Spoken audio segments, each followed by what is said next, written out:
Hello and welcome!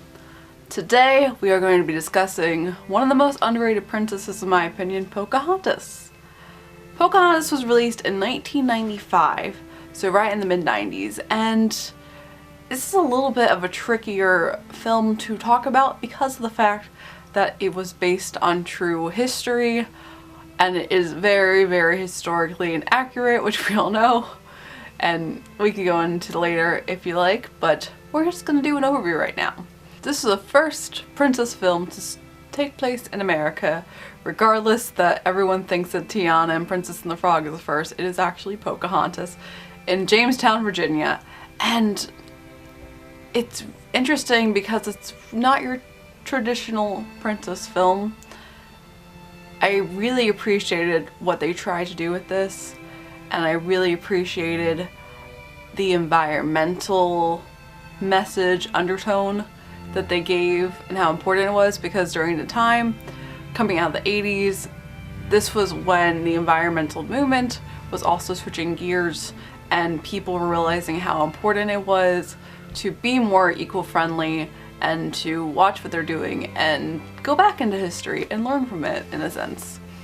I would say all the characters are really strong, it's a really well written film, and I really enjoyed myself watching this again. It was a while since I've seen it last, and I've forgotten how great it was. Story-wise, message-wise, script-wise, it is fantastic for what it is presented, ignoring the historical inaccuracies of it. Dealing with Native Americans, and dealing with the history that they were doing, and romanticizing it gets a little bit tricky because this is also the first princess film where she doesn't end up with her love. And we all know that John Smith and Pocahontas wouldn't work out anyways, so it makes sense what happened, why it happened, that it did happen, but it's unique, it's different from what we've been watching so far. I would like to see more Native American films as well presented in a historical way, and I know it'll take a while if we do get any because of the basically bloody handprint that America did with creating this land.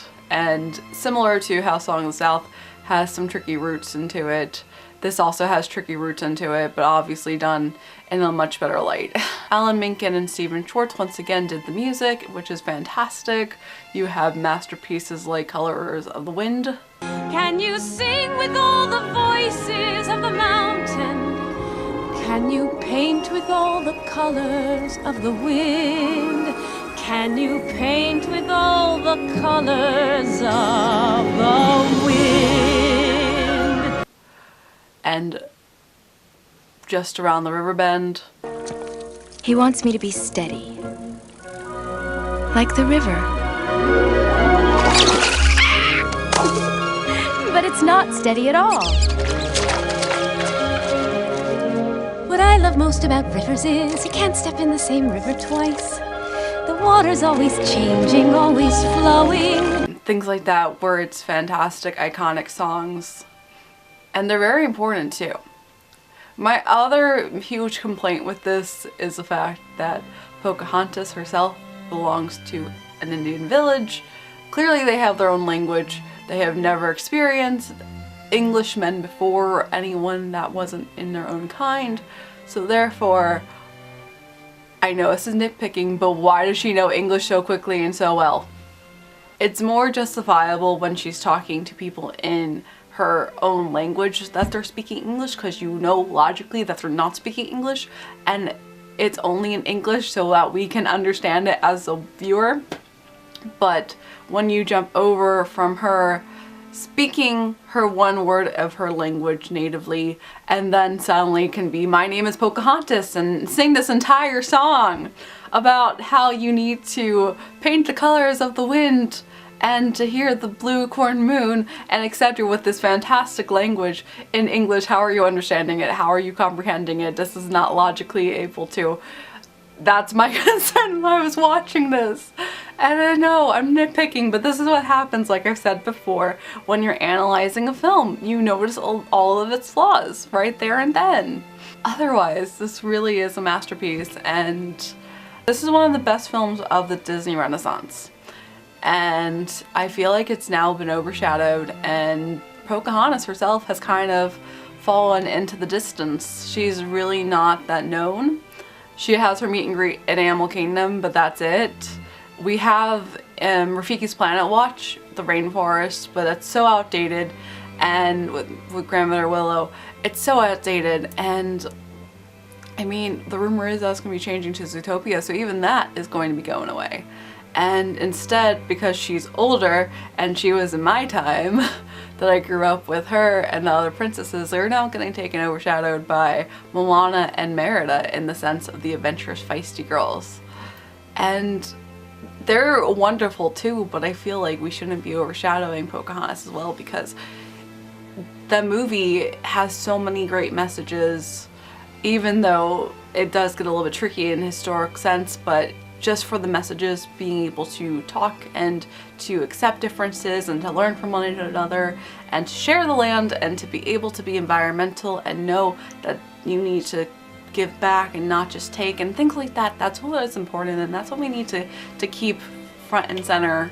And a lot of these films now aren't really focusing on that as much, and they're focusing more on different messages, which are still great, but these are really important to not forget. As a princess role model for children, Pocahontas is a really great one. She's able to show differences. She's very feisty, she's adventurous, she does her own thing, but she makes sure to take care of others and listens and still is there to take everything in and ask questions, and just has that nice balance to her, and seems to be the most mature out of all the princesses. Obviously, she is taken by this guy because he's exotic and has not seen someone like this before, and she has a curiosity for it. So in that sense, that's why she's gonna go follow John Smith, because he's not like anything she's been. And I know it's the same pattern that all these princesses have basically followed, is that the one exotic person that they find that's not from their world, they just instantly fall in love with.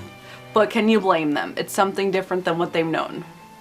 And I think Pocahontas definitely is the most mature out of these princesses, for even with that reason alone. Overall, I really, really enjoy Pocahontas. It's something that I feel like has been forgotten a little bit in the Disney universe, and is not in the it's far in the distance now with relativity, but I feel like it's still important to know about. And tomorrow we're going to be discussing even more distant films in a sense with Hunchback of Notre Dame. I feel like that one is a very dark film that needs more attention because it's fantastic. But we're going to discuss more of that tomorrow. So as always, I hope you have a magical day, and I will see you real soon.